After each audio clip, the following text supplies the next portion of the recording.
on here in a while to actually have teacher mom talks or teacher mom chats, or just to chatter about what's going on in that teacher mom side of my life. My life last year, as all of us as teachers and or moms or both, we're trying to figure out where are we going to put our kids and how are we going to make sure that they receive an education. I took the homeschool route, which was an interesting journey, and it had its moments of fun, it had its moments of frustration, and I learned a lot. I don't know who learned more, my kids or me, but I think I definitely learned a lot. So it was fun for the fact that I got to do a lot of lesson planning. I read a book, and I can put the cover of that book up on the screen, cover to cover, which helped fill in more information and to teach me and grow me as a teacher as well.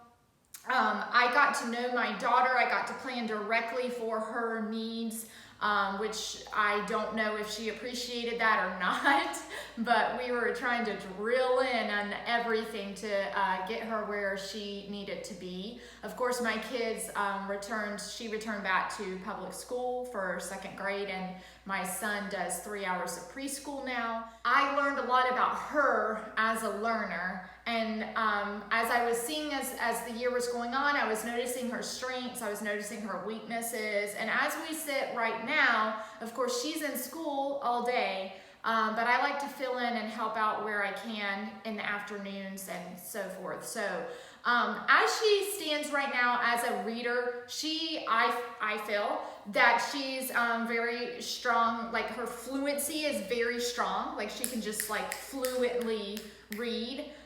She has a ton of words memorized that just boom, like automatically comes to her, you know?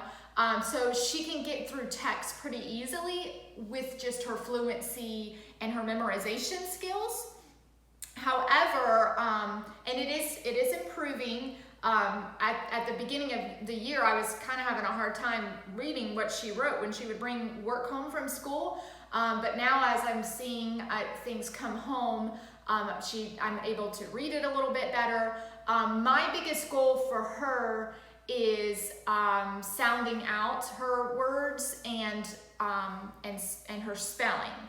So what I really want to see overall though is, first I just want to be able to read it. Like I want to be able to depict what she was trying to say. Like I saw recently, she brought something home and she spelled a word with the oo sound, and she spelled it O-O instead of that E-W-oo sound. So she spelled it like oo, like in moo or boo, instead of the oo like in new or grew or I blew, right? So the English language is very interesting. There's a lot of rules that are broken a lot. I say that a lot to her, like, oh, well, that's just a rule breaker. So it's like I try to teach her the rules of the English language, but then I also have to default sometimes to like, well, that just breaks the rules. So knowing those rules and even becoming more familiar with those rules myself has been fun for me. I don't know about for her, but we're working through it together. And so what I want to do today is share with you this tool that I'm using for her, which is basically called, like, I'm calling it the Chunky Monkey tool. So I want her to be able to, when she's writing, I want her to be able to grab those sounds as much as she can.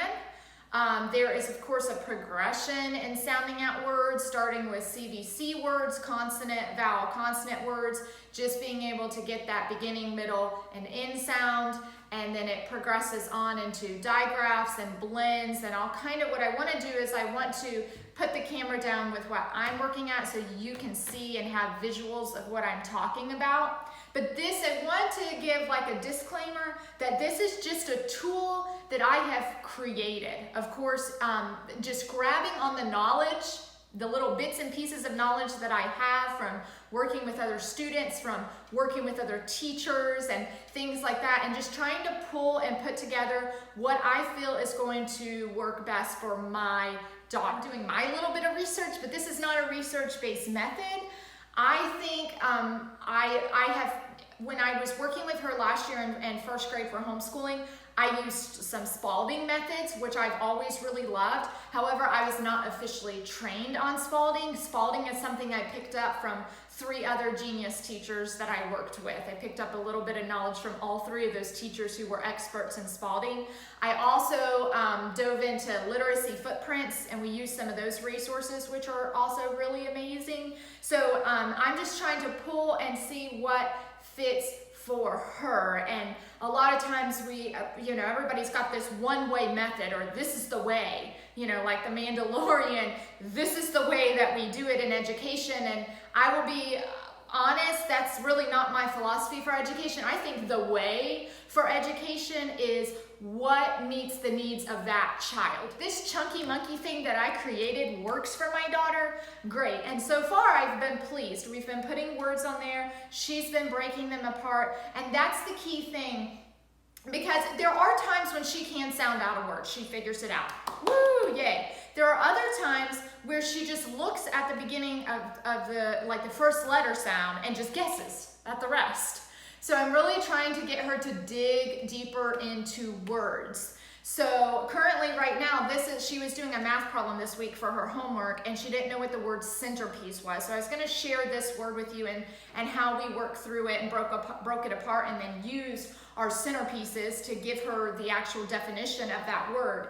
But it's kind of fun, but it's a very detail-oriented task.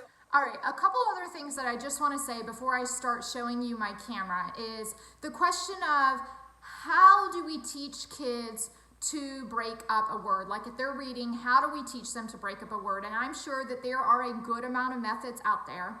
I'm sure that there are methods out there that perhaps might be better than what I am doing with my daughter. I am sure that there is a fantastic teacher that could watch this video and very much so critique what my thought process here, how I'm doing this. I encourage you to kindly critique me. I love to hear your ideas. I love to have scholarly conversations with other teachers. So please feel free to put your comments down below. Let's talk about these things and how we can best serve our own children and the students and children that we work with. So I know, some people will say, well, break a word, break it at the vowels and things like that. And, of course if you're elephant, right? You're counting syllables and you break words that way. Okay, there's just so many different things. So how do we find the thing that works, okay? So this is what I've been doing with my daughter, because I have really been working on how to serve her best for her reading needs, okay? So again, you have to know that this is just from my brain. And it may be right or it may be wrong, but I'm going to say again, what I feel is right is what works for that child. Okay, so that's all of my disclaimer information. And now I'm going to jump into you seeing my hands and what I'm doing on the screen. Okay, so I'm going to put a BK for like background knowledge, some background info here, okay? First off, Spalding has helped me. Knowing those rules and so forth, that has helped me. Spalding, okay? Literacy footprints has helped me. So I'm gonna just pull on those things. You know what? And also right now in the district that my daughter is attending, in the district I used to work in, they're using something called SIPs. So I think all of these are like fantastic resources, okay? So all of this knowledge is what's helping me build this chunky monkey tool, and how I am doing my best to try to help her with sounding out and spelling words, all right? So I'm kind of pulling from this knowledge base, okay? So the next thing that you need to know, so I'm gonna draw a line. Of course, when we are having kids sound out words or spell words, we typically start with the CVC. So that's the consonant, vowel, consonant method. So can they sound out that first, middle, and last sound, just those basic letter sounds. And then you move on to things like digraphs, and which can be like the TH, the CH, the SH, things like that. And then you can start moving into like initial blends. So like the DR, the PR, what else comes at the beginning? I'm just thinking of those right now, okay? But comes at the beginning of a word, okay? And then, and this isn't a perfect list, but then you start having like those vowel patterns, and I think there's, probably other things that we call these vowels, but that's when your vowels get together. Like you may have like an AI that come together in rain, right? And that AI is making a special sound together. As a matter of fact, I had a friend who was talking about her daughter, and basically what I did is Spalding sounds. Their school calls special sounds, and I was like, I like that. I like how they call it special sounds because they are special sounds. I actually had a conversation with my daughter recently, who still is tripping up on her vowels when she's sounding out words.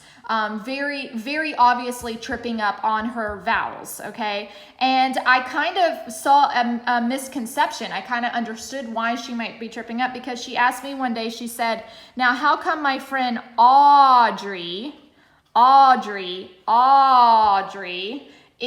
come her name starts with an A? Because she's thinking like, wait a second, like an A says ah, or it says A. So why is it ah and it starts with an A? So then I was like, oh, okay, well, remember, and when I taught that AU sound to her, we did like an opera voice. So I was like, oh, the AU says, oh, and maybe I dramatized that a little bit, but it says, oh, like author, or oh, like ha, like that. And so it was a fun conversation to have for her actually in the car, because I was like, oh, okay, so this is, these two vowels got together and they're making the aw sound, Audrey. So that was a fun conversation to have. So you have those, when those vowels get together, they start making different sounds. But there are some rules that we can follow most of the time, and you can make sense of this crazy English language, okay? All right, so let's move on to this. Now, this is going to get crazy. I don't know what y'all are going to think about, and I haven't fully prepared words. So my daughter has been bringing sight words home every week. She can read all of those sight words. I think here we are in November, and I think probably out of the whole year since August, she maybe hasn't been able to read 3 or 4 of the words that she brought home. So she can read them. So practicing reading them is a waste of our time. But spelling them is not a waste of our time. So I created this chart, and she's been doing pretty well breaking them up. So like, I remember one of her words, so this is what I would have her do. And I'm gonna come down here. So what I could do, my initial thought was like, all right, if your sight word is found, okay, then I would give her how I would break it up. All right, here's how I break it up. So I hear the F sound, I hear that ow sound, all right? That's important. Put those two together, ow. Like in round also, or I don't know, bound, or it's hard to come up with words off the top of your head, but think about it and you'll come up with more. And then found, and we really stretch through all of those sounds. But what's fun about this chart is this is the key here, is showing them how sometimes you don't break up every single letter sound. These two sounds, this makes one sound together. They're stuck together. They're making that ow sound. And I wish I had her SIPS chart, but it's at school with her. So that SIPS chart is amazing. It has pictures, and I need to add that to this video. But or maybe I'll put a picture or something down below. Definitely check the description, because that's going to give you, I'm going to put as much information as I can down there to help you build some background knowledge on this, okay? So if I do found, then my thought was, all right, up here I do it for her, and then down here she just copies it, and I want to hear her saying those sounds as she writes each one. Found. I want her to hear those sounds. So that was my initial thought, as I would copy it, but actually she got pretty good, and she would just take her 4 words and write them, and she would break them herself. And sometimes I would sit with her, and if I was like, well, look, these sounds go together, but most of the time I didn't even have to do that. So I didn't even have to start giving her the initial one. She started thinking through how to break through that, and that's a really good thing, really amazing. So like I said, this was her word. She even added a box here, which is fine. But I even grabbed this chart one day when she was solving a math problem and didn't know this word. All right, now this is a fun rule for me, okay? So first we looked at the very first letter sound, and I said, that C, does it make the k sound or the s sound, because we know that we have words that the C makes the S sound, like in centipede or centerpiece or center or cent. Or, I mean, all of those are the words that are coming to my head right now. But we do have those moments where the C is going to say that S sound. And how do we know that? Well, let's look at what's next door, okay? The C, and try this. Test this on as many words as you can, all right? I'm sure it won't work perfectly because the English language is not about perfection. But if you see an E, an I, or a Y, and it's got a little rhyme, E, I, or Y, the C says S. Okay, so that's how we know. So I said, look, there's an E, so we know it says S. All right, so now we can figure that one out. It says S. Now let's put the E and the N together. Okay, it's almost like that bossy R. You put those together, right? That and that N. It just kind of glides together to me. So we broke it like this. This is not official. You can criticize me if you want, but be kind. So S, N, oh, and there's our right there. We put that together. A lot of kids, and I've worked with fourth graders. I worked for fourth graders for 6 years, and I worked with K through 5 for 2 years, okay? Particularly, I spent a lot of time in fourth grade. Even in fourth grade, those kids would struggle. Like it would always, I don't even remember how they would do it, but it would always be just like an R sound at the end. They never put that E there, okay? So I want her to see the coming together, that bossy R, right? Let's talk about the bossy R. So we have R, right? We have oh, no, I'm doing that wrong. R, and then we have A-E-I-O, or, and then we have U, right? So R and or, and then So that bossy R bosses that vowel, and it changes that vowel sound. Once again, oh, how fun the English language is. So, S, N, T, P, E. This is not my favorite. I don't like when these two words get together. I can't even remember off of the top of my head. But you know that like, this can be I sometimes because the E makes the I say its name. And also you have pie, right? And there's this, I'm going to be honest. I don't like when these two vowels get together because they don't always make a very strong sound together. But we see, where is that sound? So S, N, T, P, E. So right now in this word, the I and the E is just making the E sound together, okay? And then of course we have the C that's going to make that S sound again because it's got an E next door, E, I, or Y, right? And that E is silent, which of course we teach our kids to do that as well. While I'm thinking about it, just another little rule trick, like if you have L, I, K, the E makes the I say its name, right? So that's that long vowel sound, L, I, K. Or, so R, A, K. The E makes the A say its name, okay? So that E usually makes the vowel say its name. That's usually how it works, okay? Most of our rules stick. Every now and then we have those rule breakers. So there's all of these little things. There's all of these little puzzle pieces that we have to put together to build a really strong reader, a really strong writer. It is not an easy job. I hope y'all made it to the end of this video so you could hear that. It is not an easy job to get this through kids' heads, but we as teachers love to teach, and we love to help, and we love to inspire, and we work very hard. I'm working very hard with my daughter, and that's all that I am taking on right now, but kudos to the teachers that are working every single day teaching 20 kids or so how to read. It is not an easy job. Please show your love and respect to teachers. They are the change makers that are often forgotten about. So that's my spill today. This is a long video, but I appreciate you paying attention, and I hope to have more scholarly conversations with you soon. May the adventures that lie ahead bring you joy, growth, and experiences that inspire you to be the best teacher and mom God created you to be. Have a happy day.